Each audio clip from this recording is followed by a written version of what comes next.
तो नमस्कार दोस्तों, एक बार फिर से स्वागत है आपका मेरे इस यूट्यूब चैनल में। तो हमारा कक्षा 10वीं का विज्ञान चल रहा है। इसके अंतर्गत हमने अध्याय 1 को देख लिया है हमने, जिसकी लिंक्स वीडियो की डिस्क्रिप्शन में इसकी लिंक दे देंगे, तो वहाँ से जाके आप चेकआउट कर सकते हो। ओके, तो कल से हमारा अध्याय नंबर 2 स्टार्ट हुआ है, जिसके अंतर्गत हमने अम्ल और क्षार के बारे में हमने चर्चा की थी, है ना कल। तो उनकी भी लिंक मैं इस वीडियो की डिस्क्रिप्शन में दे दूंगा, तो उनको भी आप देख लीजिएगा। ठीक है, तो आज की इस वीडियो में हम लवण के बारे में चर्चा करेंगे। ओके, लवण क्या होता है ना, लवण के प्रकार के बारे में बात करेंगे, और लवण किस प्रकार से, मतलब लवण का क्या उपयोग है ना, तो उसके बारे में भी हम चर्चा करेंगे। ओके, तो आइए शुरू करते हैं इस वीडियो को। ठीक है, तो सबसे पहले समझते हैं कि लवण क्या होता है। लवण, जिसको हम अपनी साधारण सी भाषा में नमक बोलते हैं, नमक को ही हम लवण बोलेंगे। ओके, यानी कि जो नमक होता है उसी को हम विज्ञान की भाषा में, यानी कि रसायन की भाषा में, इसको हम लवण बोलेंगे। Okay, salt. ठीक है, इंग्लिश में नाम है इसका साल्ट। ओके, तो लवण वे पदार्थ है जो अम्ल और क्षारक की अभिक्रिया के स्वरूप बनते हैं। यानी कि जब कल हमने पढ़ा था कि अम्ल और क्षार, है ना, अम्ल क्या होता है, क्षार को क्या होता है, वो हमने पिछली वीडियो में चर्चा की थी। ठीक है, जिसके अंतर्गत हमने पीएच मान को भी देखा था। पीएच मान क्या होता है, सबसे पहले पीएच मान को आप समझ लेना, इसके बाद ही ये जो लवण है उसके बारे में आपको पता चलेगा। तो पीएच मान में 0 से लेकर 14 तक नंबर होते हैं। ठीक है, यानी कि किसी धातु, मतलब किसी भी पदार्थ का पीएच मान हम 0 से 14 तक ज्ञात कर सकते हैं। 1 2 3 4 5 6 7 8 9 10 11 12 13 और 14, है ना। यानी कि 0 से लेकर 14 तक यानी कि 0 से लेकर 14 तक हम पीएच मान ज्ञात कर सकते हैं। और इसमें एक पॉइंट है, सबसे 20 वाला जो 7 है ना, जो 7 है उसको हम उदासीन बोलते हैं, और 7 से इधर वाली जो है उसको अम्ल बोलते हैं, और 7 से इधर है इसको हम क्षार बोलेंगे। ठीक है, क्षार। ओके, तो जो जो लवण है, लवण क्या है, अम्ल और क्षार के बीच में जो उदासीन है ना, वहीं से प्राप्त होता है लवण, है ना। यानी कि जो अम्ल और क्षार की क्रिया हम जब कराएंगे तो हमको लवण प्राप्त होगा। ठीक है, लवण प्राप्त होगा, यानी कि अम्ल और क्षार की क्रिया जब हम करवाएंगे एक दूसरे से तो हमको लवण प्राप्त होगा। ओके, इनका पीएच 7 होता है ना। यहाँ पे है क्या है, इसका पीएच 7 होता है। सॉरी,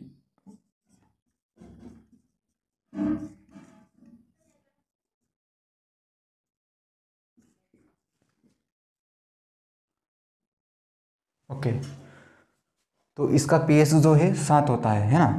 यहाँ पे लिखा हुआ है इनका पीएच मान 7 होता है, अतः ये उदासीन प्रकृति का होता है। यानी कि जो जिसका पीएच मान 7 होगा वह उदासीन प्रकृति का होगा, यानी कि वो क्या है, लवण है ना। यानी कि इसको बोलेंगे ये उदासीन प्रकृति का होगा, या ना तो अम्लीय है और ना ही क्षारीय है, यानी कि ना तो स्वाद में कड़वा है और ना ही स्वाद में खट्टा है। ओके, तो इसको हम बोलेंगे उदासीन प्रकृति। जैसे अब हम इसके उदाहरण देखते हैं। H2SO4, ये क्या है, hydrogen sulphate. Okay, hydrogen sulphate की क्रिया हम जिंक से करवाएंगे तो जिंक सल्फेट प्राप्त होगा और हाइड्रोजन आयन देगा। तो ये क्या है, तो ये हाइड्रोजन सल्फेट है ना, इसकी क्रिया जिंक से करवाएंगे तो जिंक सल्फेट बनेगा। ये क्या है, लवण है। ओके, इसके बाद HCl की क्रिया करवाएंगे सोडियम हाइड्रोक्साइड से तो NaCl और NaCl बनेगा। यानी कि HCl क्या है, हाइड्रोक्लोरिक अम्ल है, यानी कि ये अम्ल है, और ये जो है सोडियम हाइड्रोक्साइड ये है क्षार है ना। यानी कि ये अम्ल है, HCl क्या है, अम्ल है, और जो NaOH क्या है वो क्षार है। ठीक है, ये क्षार है, यानी कि अम्ल की क्रिया क्षार से करवाएंगे तो NaCl बनेगा। NaCl क्या है, सोडियम क्लोराइड, ये क्या है, नमक है, नमक है ये, है ना। NaCl क्या है, और इसको हम सोडियम क्लोराइड बोलते हैं, ये नमक है ना। यानी कि अम्ल की क्रिया जो HCl है वो अम्लीय प्रकृति का होता है और सोडियम हाइड्रोक्साइड जो है वो क्षारीय प्रकृति का होता है। तो यानी कि अम्ल की क्रिया क्षार से कराएंगे तो नमक प्राप्त होगा। ठीक है, तो परिभाषा में क्या दे रखा है हमको, अम्ल की क्रिया क्षार से कराएंगे तो लवण प्राप्त होता है। यानी कि इसकी क्रिया हमने अम्ल की क्रिया हमने क्षार से करवाए तो नमक प्राप्त हो गया। ठीक है, इसके बाद हम इसके प्रकार देखते हैं कि जो लवण होता है वो कितने प्रकार का होता है।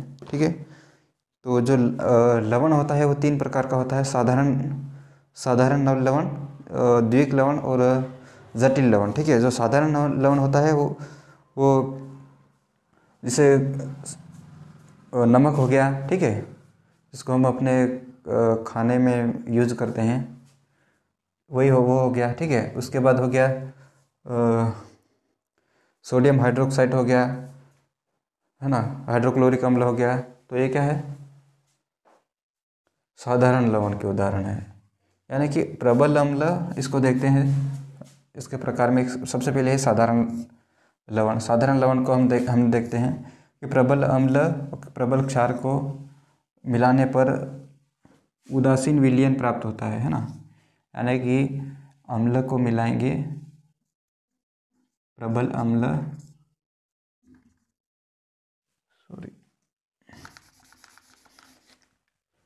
मतलब प्रबल अम्ल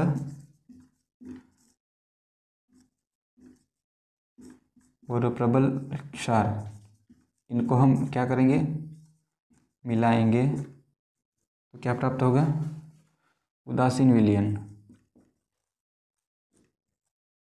ठीक है, उदासीन विलयन प्राप्त होगा। इससे जो पदार्थ बनेगा नया, उसको हम साधारण लवण बोलते हैं। यानी कि प्रबल अम्ल और क्षार को मिलाने पर जो नया पदार्थ बनेगा उसको हम लवण बोलेंगे। ओके, जैसे अब इसके उदाहरण देख लेते हैं। जैसे HCl हाइड्रोक्लोरिक अम्ल, NaOH sodium hydroxide, NaCl sodium chloride, है ना। देखो यहाँ पे अभिक्रिया दे रखी है HCl क्या है, अम्ल है, और ये क्या है, क्षार है। मतलब प्रबल जो HCl है वो क्या है, प्रबल अम्ल है, और जो NaOH क्या है वो प्रबल क्षार है। यानी कि प्रबल अम्ल प्रबल क्षार, इसको हमने क्रिया करवाई तो क्या हुआ, लवण प्राप्त हुआ, NaCl। ओके, NaCl प्राप्त हुआ।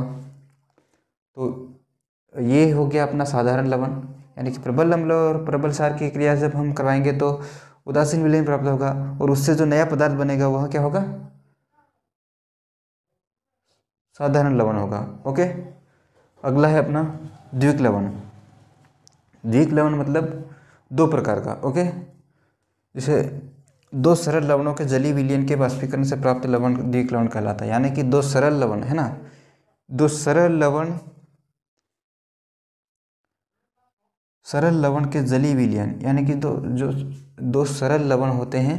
ठीक है, उसका जलीय विलयन के वाष्पीकरण से, यानी कि इनको घोलने के बाद उसका विलयन बना के उसका वाष्पीकरण, यानी कि उसका वाष्पीकरण के द्वारा जो नया लवण प्राप्त होगा वह द्विक लवण कहलाएगा। जैसे ये क्या है, ये जो सूत्र है ये पोटास एलम, है ना, पोटास एलम फिटकरी का जो सूत्र है ना, फिटकरी का सूत्र है ये।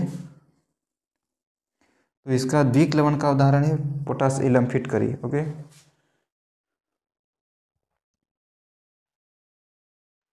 पोटास एलम फिटकरी। ओके, जो पोटास एलम होता है वह घावों को भरने के लिए काम आता है।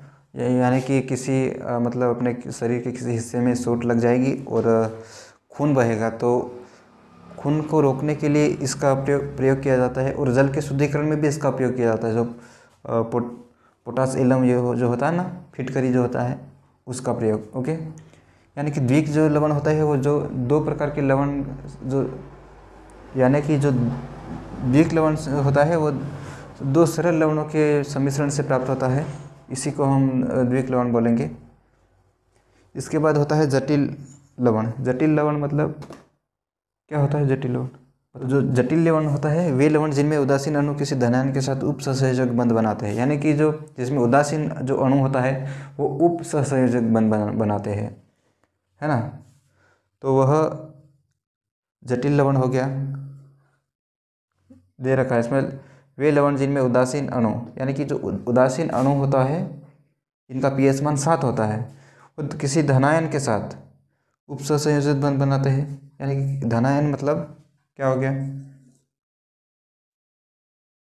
अम्ल हो गया, ओके, के साथ उपसंयोजक बंध बनाते हैं तो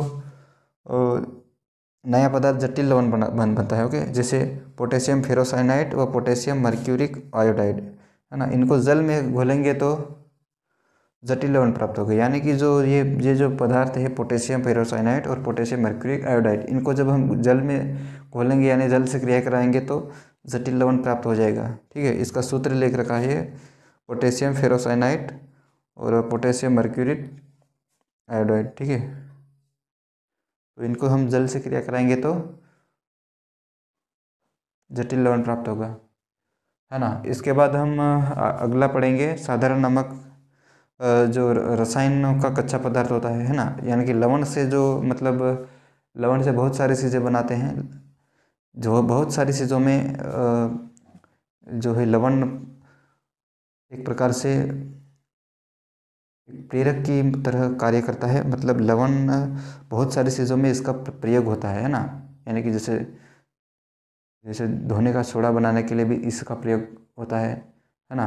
और उसके बाद जैसे विरंजक चूर्ण में भी इसका प्रयोग होता है। तो बहुत सारी मतलब उद्योगों में भी इसका प्रयोग होता है लवण का, तो इसको हम देखेंगे आगे, ओके।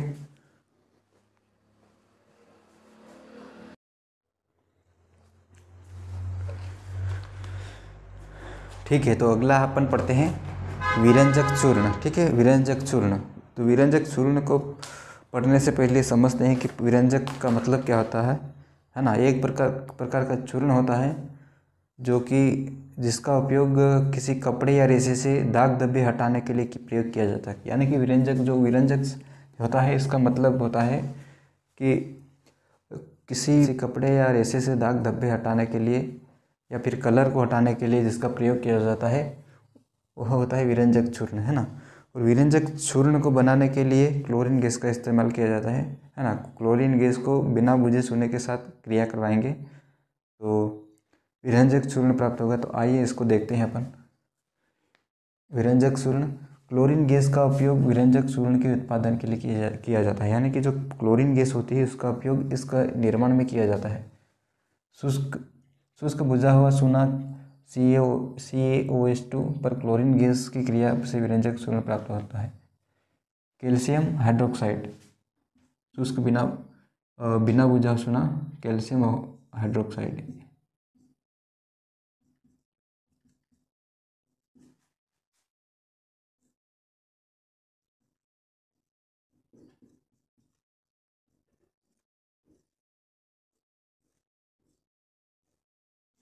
यानी कि जो बिना बुझा चुना है वो इसका सूत्र है और इसका जो रासायनिक नाम है वो कैल्शियम हाइड्रोक्साइड है। तो जो बिना बुझा चुना है उस पर क्लोरीन गैस की क्रिया विरंजक चूर्ण करवाएंगे तो विरंजक चूर्ण प्राप्त होगा, ठीक है। जैसे इसका सूत्र के द्वारा देखते हैं अपन। जैसे कैल्शियम हाइड्रोक्साइड की क्रिया क्लोरीन गैस से करवाई तो कैल्शियम ऑक्सीक्लोराइड प्राप्त हुआ, है ना। Calcium oxychloride.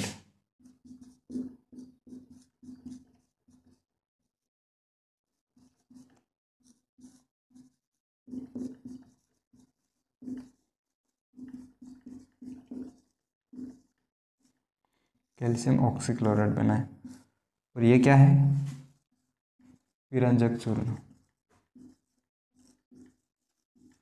कि मतलब विरंजक चूर्ण का जो सूत्र है ये, ठीक है। विरंजक चूर्ण को एक अन्य नाम से भी जाना जाता है कैल्शियम हाइपोक्लोराइड। इसका एक अन्य नाम है कैल्शियम हाइपोक्लोराइड।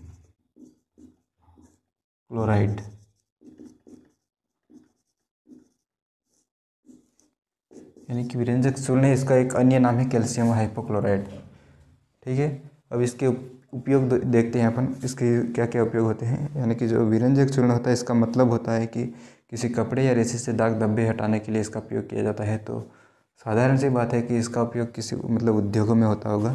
तो आइए इसको देखते हैं अपन। जैसे कपड़ा उद्योग में कपास के विरंजन में, है ना, तो कपड़ा उद्योग, जो कपड़ा उद्योग होता है जहाँ पे कपड़ा बनाया जाता है, वहाँ पे जो कपास होता है उसके व्यंजन में, यानी कि जो कपास का जो दाग धब्बे या फिर उसका रंग होता है, उसको हटाने के लिए इसका उपयोग किया जाता है विरंजक चूर्ण का। इसके बाद कागज़ उद्योग में लकड़ी की लुगदी के व्यंजन में, यानी कि जो कागज़ उद्योग में जहाँ पर कागज़ बनाया जाता है, वहाँ पर जो कागज़ कहाँ से कहाँ कैसे बनते हैं, लकड़ी से। तो लकड़ी के विरंजन में, यानी कि लकड़ी के अंदर के जो अशुद्धियाँ होती है उसको हटाने के लिए इसका उपयोग किया जाता है। ठीक है, अगला है ऊन को सिकुड़ने से बचाने के लिए, यानी कि जो ऊन होता है वो उसको सिकुड़ने से बचाने के लिए भी इसका उपयोग किया जाता है। क्लोरोफॉर्म बनाने में, क्लोरोफॉर्म बनाने के लिए भी इसका उपयोग किया जाता है। ठीक है, क्लोरोफॉर्म का सूत्र होता है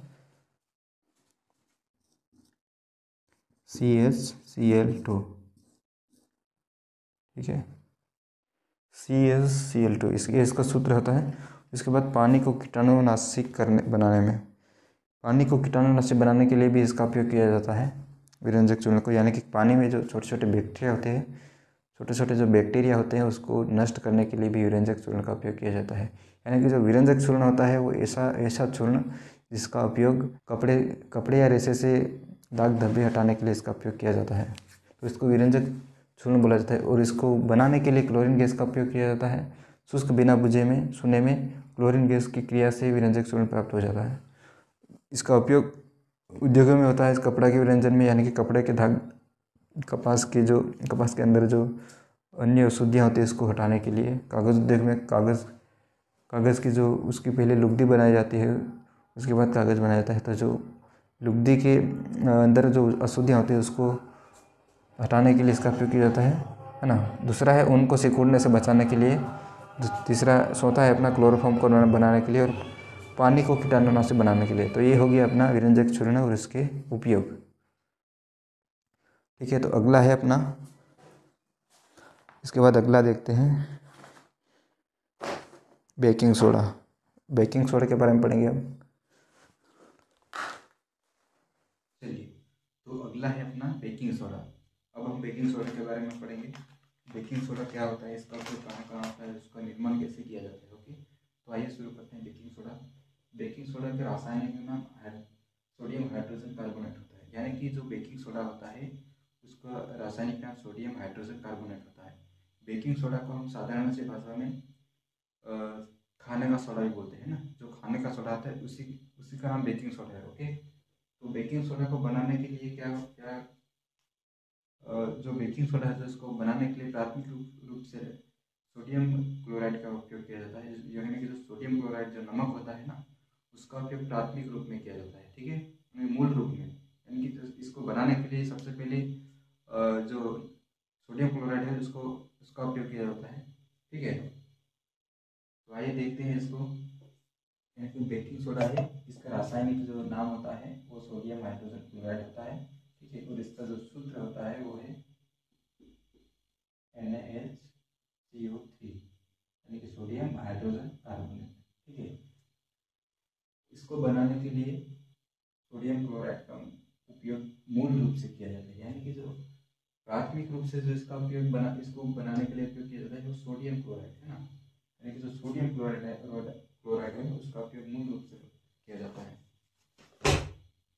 इसका उपयोग खाने को शीघ्रता से पकाने के लिए भी किया जाता है। यानी कि जो बेकिंग सोडा होता है, जो खाने का सोडा होता है, इसका उपयोग किसी खाद्य सामग्री को जल्दी पकाने के लिए इसका उपयोग किया जाता है। ठीक है, तो इसको समीकरण के रूप में कैसे लिखेंगे, मतलब इसका निर्माण किस प्रकार से होता है। ठीक है, तो जैसे NaCl ये क्या होता है, सोडियम क्लोराइड। Na का मतलब होता है सोडियम, Cl का मतलब होता है क्लोराइड, और इसको क्या बोलेंगे, नमक। ठीक है, यानी कि नमक, यानी कि इसको बेकिंग सोडा को बनाने के लिए जो प्राथमिक मूल रूप से जिसका उपयोग होता है वो क्या होता है, नमक है ना। तो इसमें क्या होता है, पानी। H2 किसका सूत्र है, पानी का। CO2 कार्बन डाइऑक्साइड,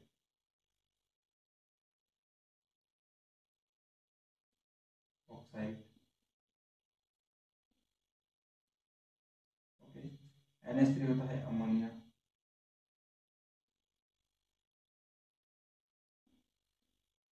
यानी कि नमक की क्रिया पानी, कार्बन डाइऑक्साइड, अमोनिया इनसे करवाई तो हमको प्राप्त हुआ NH4Cl, ठीक है। और सोडियम हाइड्रोजन कार्बोनेट, यानी कि NH4Cl का मतलब होता है, और NH4 का मतलब हो गया अमोनियम,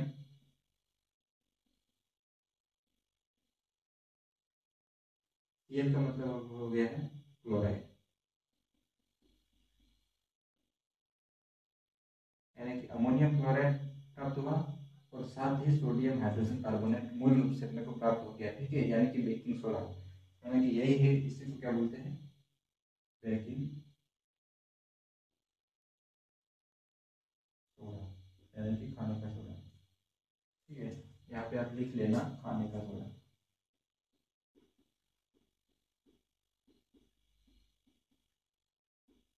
ओके, ठीक है। तो नमक की क्रिया हमने पानी या कार्बन डाइऑक्साइड अमोनिया से करवाई तो अमोनियम क्लोराइड बना, और साथ ही जो है sodium hydrogen carbonate baking soda जो है प्राप्त हो गया, ठीक है। तो इसको बनाने के लिए हमने सबसे पहले मूल रूप से सोडियम क्लोराइड यानी कि नमक का प्रयोग किया, ठीक है।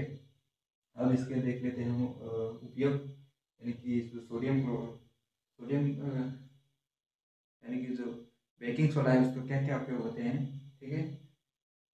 तो इसका जो सर्वप्रथम जो इसका उपयोग है वो है खाद्य सामग्री सामग्री को फुलाने के लिए, यानी कि किसी खाद्य सामग्री सामग्री को फुलाने के लिए किसका उपयोग किया जाता है, क्योंकि सभी को पता है कि जो खाद्य सामग्री को फुलाने के लिए बेकिंग सोडा यानी खाने के सोडे का उपयोग किया जाता है।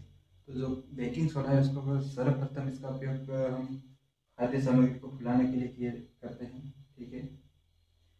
इसके बाद दूसरा है अपना NaSCO3, यानी कि बेकिंग सोडा का उपयोग एंटासिड का एक संघटक होता है, यानी कि एंटासिड जो होता है उसका एक संघटक होता है, क्षारीय होने के कारण पेट में अम्ल की अधिकता को उदासीन करके राहत पहुंचाता है, ठीक है। यानी कि जो बेकिंग सोडा होता है वो एंटासिड नामक, एंटासिड का भी गुण रखता है, जिसके कारण वह पेट की जो अम्लता होता है, अम्लता जो होता है यानी कि जो पेट में जो अपच की स्थिति पैदा हो जाती है उसको क्षारीय करने के लिए भी इसका उपयोग किया जाता है। जैसे ये क्षारीय होता है, पेट में अम्ल की अधिकता होने की जो अम्ल होता है उसको उदासीन करके पेट में जो समस्या होती है उसको खत्म कर देता है इसको।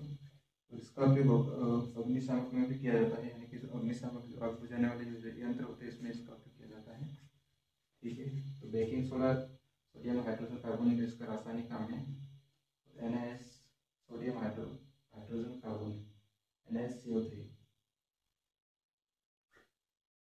तो ठीक है दोस्तों, आज के लिए बस इतना ही, मिलते हैं अगले वीडियो में, तब तक के लिए जय हिंद।